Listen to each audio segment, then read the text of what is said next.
What's going on, Junkie Nation? Gorgeous George and Goes are back with another superstar from the world of combat sports. Today we get to talk to Brandon the Truth Vera, who just retired from mixed martial arts after a 20-year career that included being the inaugural one championship heavyweight champion, 3 title defenses, and of course he had that run in the UFC and WEC as well. What a career. Brandon, how you doing, my man?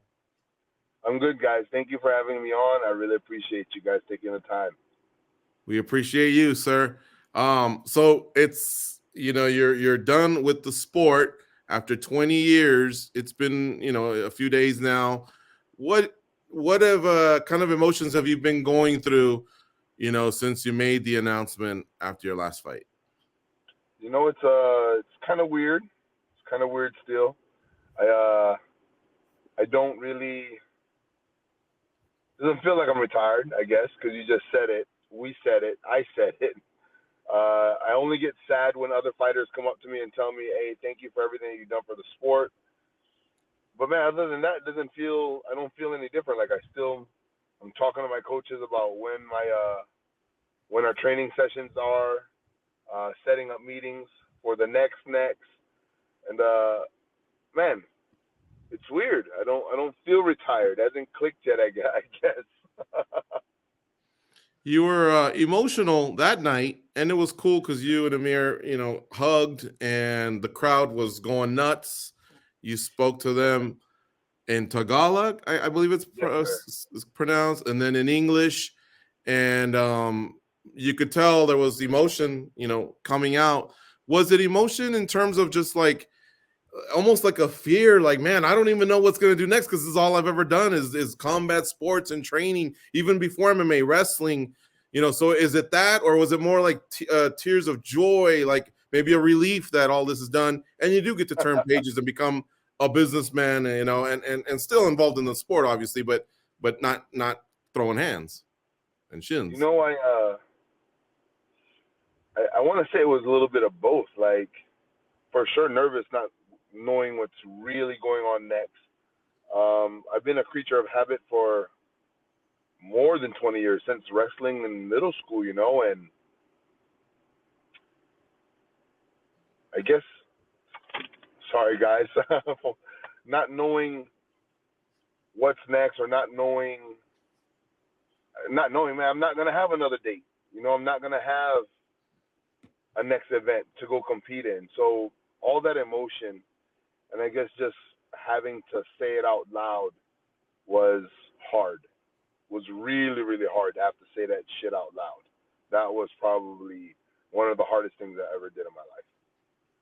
When did you know that you were going to utter those words and lay down those gloves? Pre-fight, during the fight, after the fight? Was this something that you had already set on the calendar years ago? So I never had a plan for it, except for I've never gone 0-3 in my entire career. My entire career, I've never gone 0-3. And I told my loved ones, I told my family, I talked to my mom and dad, and I told everybody, I said, man, if I come out this fight without the finish, if I don't finish Amir, let alone anything else, there's a good chance and a good possibility that I would consider retiring and putting my gloves in the ring. And nobody that I love said anything different. They were like, Brandon, you've been doing this longer than 99% of the people in your sport. So you do what you want, but we have your back either way. So it was very comforting to hear my family saying, they didn't care which way I went. But man, for me, it was time. I went 0-3. Amir got that finish. I broke my damn hand again. I'm tired of having injuries. I'm tired of having broken bones. I'm tired of that part of the sacrifice for this sport. I'm willing to do all the other sacrifices, but not being able to use my body the way I want, I think I'm over that hump now. Would you say that after 20 years of competing in MMA, like are you getting away pretty good, scot-free, in terms of the body feeling good, or are you going to feel the ill effects for the next 30 years every day you get out of bed? No, for sure. Unless I get to go to Ed Clay's stem cell place down in Mexico, man, I'm gonna be hurting. Yeah. Man, you know, we have all sorts of problems. All MMA fighters have their own story, their own battle scars, and I got plenty. You know, I don't like the cold anymore. I don't visit anywhere cold because my joints hurt, my surgeries hurt. I live on the islands between Guam and the beautiful Philippines, so if it's not warm in your area, I'm probably not going to see you until it's warm. John Elway, right? He used to play football for the Denver Broncos. Yes, He sir. he used to say that on Tuesdays, it usually took a day because most of the games were on Sunday. And so Monday was his recovery or everything. But Tuesdays was the day where he felt like every Tuesday he felt like he had been in a auto accident, the Sunday before. And then by the time he had kind of rested a little bit, this was towards the tail end, he would basically prepare himself for the next car wreck. Same with you? Is it something like that? It's like that. You know, I understand now, being in this sport and being a veteran of the sport. I continuously need to train. I need to keep my body tight the way it is, wrapped up, and make sure that all my joints, my flexibility, and my strength is there all the time. So even though I'm not competing, I won't be fighting MMA anymore. I will be training on point so that I can always dream to compete. I won't compete anymore, but I need to stay in shape so that I'm always ready, just in case zombie apocalypse happens or I need to spar somebody in the gym. You had, we'll say, two notable careers. You fought in different promotions. I included WEC, their Grand Prix, but you had UFC and one. Did you love them both just equal? I mean, at one championship, obviously you got to be the inaugural champion with your title defenses and all. In the UFC, I'm sure, when you were younger in Virginia, Old Dominion, you wanted to be there, and you were there, and you beat some former champs there. So how would you categorize, I guess, your whole career and then splitting the two up? Do you have, like I say, do you have a love for both runs? You know, I would say that I'm one of the few athletes. I would say probably 1% of the athletes that got to do their career the way they wanted to. That's something I'm very, very proud of, man. I got to talk to the promoters the way I wanted to. I got to tell managers and people trying to sell you on stuff exactly how I felt all the time, hence the nickname The Truth. And did I love one part of my career more than the other? Yes. In a perfect world, I would have been able to take all the athletes from the UFC and bring them over to one championship. In a perfect world, all the dream battles happened when I was in the former organization. They were all there. All the who's who, the people that you saw on TV, the people you had nightmares about, the people you dreamed about, the people that you looked up to as heroes. And I got to share the same space with them. I got to bleed with them and go with them, That part was cool. But being treated like how a mixed martial artist should be treated, with respect, with honor, with integrity is the biggest one. Oh my God, man. When somebody says something in one championship, it happens. You don't have to guess and hope that something's going to come true. So I would say my entire career, I enjoyed more one championship than anywhere else. And I would even double down, triple down, quadruple down to tell all these young athletes. Because I've heard this story over and over and over again. These rising superstars, these guys from the islands, these boys and girls who have a chance to go into both. And they choose one over the other because of the notoriety. Then when they get there, they find out it wasn't all gold. It wasn't all diamonds. Everything that glitters isn't always the best. Now one championship has that shine, and I'm encouraging everybody, if you have that choice, if you're one of the blessed athletes that can choose which organization to go to, you better choose one. Brandon, so when we first started interviewing you, you were coming into a sport that was still growing. We were still trying to tell people, look, this is actually a sport, and we saw it progress, right? Now you leaving, it's here, man. It's something that people talk about. It's on the schedule. It's on the big websites. The big media outlets cover it. What would you It's on say all the is bars. what would you say is the biggest change that happened from the moment you started in mixed martial arts to the end? The biggest change, honestly, I would say it's what you guys just said. You know, it's the fact that the entire world now recognizes us athletes as some of the best athletes in the entire world overall for any sport. I mean, granted, we're not going to be doing marathons and stuff like that, but we could go out into any other sport and and compete decently. No, not anyone else can just come back into MMA, can come into MMA cross promotion and do all right.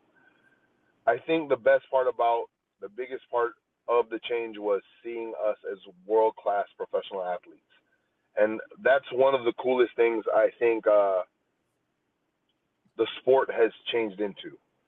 Because when we were first doing this, I remember people say, "Oh, you guys are crazy! You guys are crazy!" And that's all we would get. Now it's, "Oh my God, the workouts you guys do! You guys are in such good shape, and you guys train 2 or 3 times a day." That's one of the coolest things that's changed with the sport. It went from being cockfighting to the most elite level athletes in the entire world. Mm-hmm. Was there ever any type of crossroad moment where you could have maybe veered off into something else, but stuck through and stuck with MMA? Did you ever have that opportunity? I did. I did. When we first went to when we first went to the Philippines with the previous organization,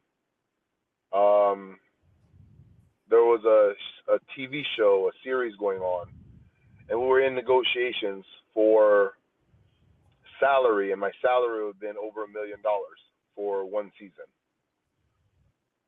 And you already know, back then, I was not getting paid anywhere near that at the previous organization. So there was a crossroads moment, and there was a point whether I was going to pursue entertainment and acting in the Philippines before, or if I was going to wait to see if I could reconstitute that and make it happen at a later date. But we all know what happened. I stuck with the sport. But nice. That's a nice payday. That's a nice payday today. So back then, that's pretty huge. Yeah. Can you share what that was, or is that off the record? I cannot share what it was because there's organizations involved that help shut that down as part of a class action lawsuit. So we gotta leave that alone for right now. All right. And then throughout your time, there's just been so many usually an athlete has like one athlete that's the king throughout their reign, right? But you've kind of gone through a couple of those. Like, was there like a fighter that you always wanted to mix it up with that you just weren't able to do it? There's 2 fighters that I wish I could have shared and sweat with and man, go to work with. One would have been Andrei Arlovsky, and then the other one would have been Fedor in his prime. Those 2 would have been on my list if I would have ever had a list. Some OGs right there. Andre's still grinding, and Fedor's got his last fight booked in February against Ryan Bader, and he'll be wrapping it up. I think he's your age. He's 45 as well. Yeah. Yes, sir. I saw that. The missus just told me about Fedor fighting. I was like, whoa, all right, let's go. Yeah, this will be his last one. He wants to run it back with Ryan Bader. It'll be in cool. LA on CBS, so big for Bellator. Badass, yeah. Yep. Brandon, your favorite moment has to be capturing the inaugural one championship belt. Correct me if I'm wrong, but so I guess my next question would be favorite KO. You had quite a few of those.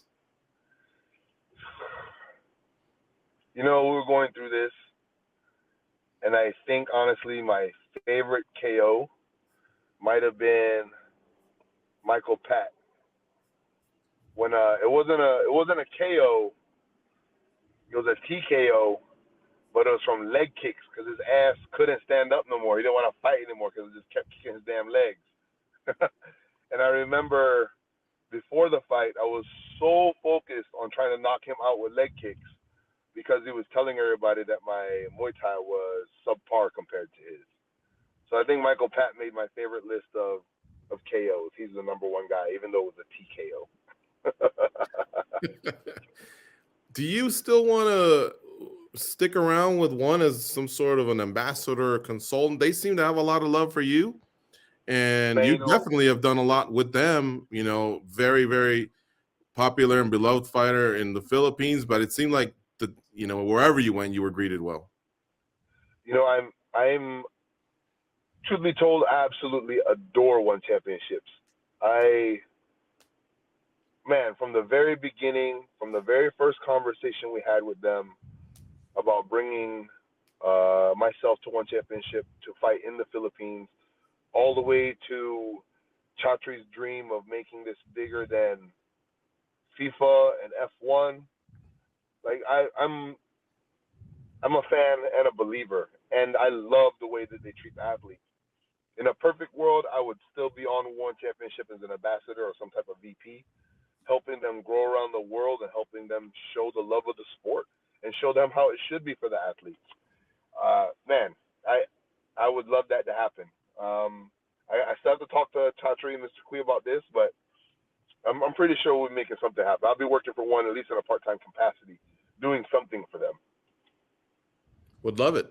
Tell us, just how popular are you in the Philippines? We've heard about the mob scenes, when you go and do an open workout or you're just maybe at a mall or something like that. Is it like we hear, Brandon? What has it been like connecting with your people since you've moved back? I'm very blessed. I am very blessed that it is like that. Sometimes I can't go out. And, it's really weird for me to complain because I'm also in the entertainment industry over there. So I would say I'm just like a regular star. And then I see superstars who can't even leave their house, man. Like they can't even go out their front door without a giant mob chasing them. So I'm not there yet, but I definitely have a crowd, and sometimes it's hard to go out for me because we can't go anywhere. Let me explain it to you like this. So Manny Pacquiao, superstar in the world. There was a dinner at Congress one night, and the dinner started, I want to say, around 5 or 6. And Manny Pacquiao was taking pictures and hanging out and doing all of that until 9 p.m., and he never got to touch his food. Wow. So I will get to a point where I'll tell everybody, time out, let me go eat, and then I'll come back. So there's points in there where you won't have time to eat. You don't have time for yourself. It's really just for the fans. That is a super blessing, because if you didn't have any fans, you wouldn't have any work. So maraming salamat sa inyong lahat. That's awesome.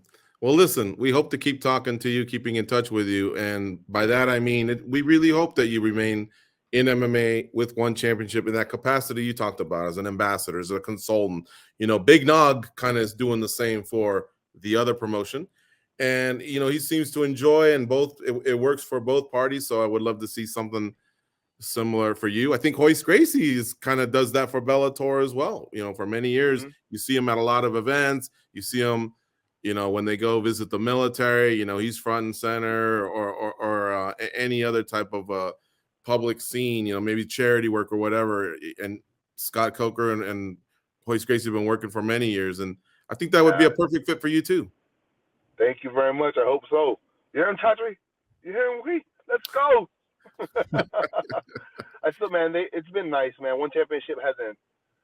I mean, we're doing interviews. They have me doing interviews, but man, everybody, thank you, everybody. Everybody's kind of just left me alone about my retirement. I mean, it's only been like a week and a half, but people have really just been letting me relax, sending me love on text messages and say, hey, let's talk next week. Let's talk next week. So it's been nice. Thank you, everybody. Thank you. I guess one last thing, just because you put it in my head, tell me about a message or two that you got, maybe a fellow fighter or another MMA notable, a DM that you thought, oh man, that was really cool. Maybe you didn't expect it, or they just happened to phrase their words in a way that they separate themselves from us that just go, hey, enjoy retirement. Man, it's been, I wish I could say that there was one that stuck out more than other. But man, to me, it's always the small things that mean more than the giant gestures. And every single text message, every single DM, everybody that I've gotten something from, I really, really appreciate it. Like beyond words, I can't even describe the feeling I get. Like I get sad and happy and in love all over again every time I read one single one. In this sport, in this world, it takes a village to raise a child. And I would say that the same goes for this sport. For you to have a successful career, it takes more than just yourself in your immediate camp to make this happen. It's everyone, man, including you guys for doing this interview with me. So thank you, everybody that's been part of my journey, that's been part of my life, that's been in and out, people I've sweat with, people that I've bled with. And man, even if we just had a conversation, taking the time out to sit beside me and speak, I appreciate you a lot. That's awesome. Thank you, Brandon, for the time. I know Go's got some stuff here post-interview with you, but I will say my adieus. And thank you so much for all the blood, sweat, and tears that you poured into the sport. You are kind of like maybe not the 1993 pioneers like the early ones, but still part of the early pioneers that helped put the sport together and helped launch it to what it is, where we have jobs and fans have events to attend. That's all because of guys and gals like yourself. So thank you very much for all that. Thank you very much, brother. Thank you very much.